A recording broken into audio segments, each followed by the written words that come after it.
Today on the Stay at Home Chef, I'm showing you how to make easy 30-minute chicken chow mein. Chicken chow mein is super easy to make, so skip the takeout and make this one at home. You'll need some julienne or matchstick cut carrots. You can buy them already pre-shredded this way.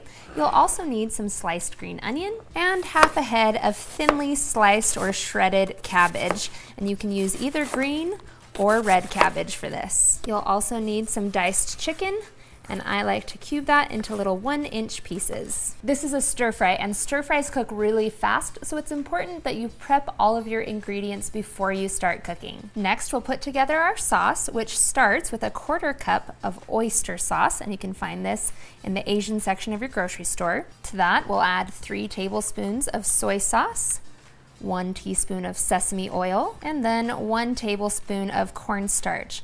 Before we add anything else in, we'll stir in this cornstarch until it's well mixed. Then pour in a 1/4 cup of chicken broth, 2 cloves of minced garlic, and about 2 teaspoons of freshly grated ginger, and then we'll set this aside. The last element to our chow mein is the noodles, and you have several options, so I'll go over a few of those. The first option is to use true chow mein noodles, which are crunchy. However, most Americans are used to a soft noodle in their chicken chow mein, which is actually because they are used to lo mein noodles, which are a soft noodle, kind of like spaghetti pasta. In fact, you could even use spaghetti pasta in this dish if you can't find any chow mein or lo mein options. These are boiled in water just like a traditional Italian pasta. Another great option is to use yakisoba noodles, which are found in the refrigerated or freezer section of your grocery store. We're going to use the yakisoba noodles today, but no matter which one you choose, you'll add it to the stir fry at the same point. If you're using a dry lo mein though, you will need to cook it beforehand. Get a large wok, or you can just use a regular large skillet heating over high heat, and you'll add in a tablespoon of sesame oil. Then we'll add in all of our chicken, season with half a teaspoon of salt, and we'll go ahead and brown this off for about 5 minutes. Once that chicken starts to get some spots of gold, we'll add in our veggies.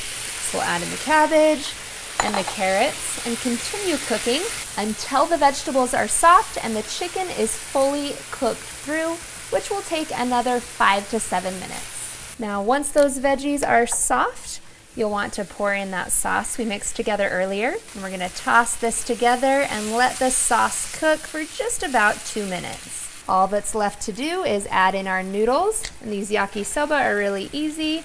We're just gonna get them in there, and they'll be ready in about 2 minutes. Toss it all together, and then you are ready to eat. And just before serving, I like to garnish with the sliced green onion.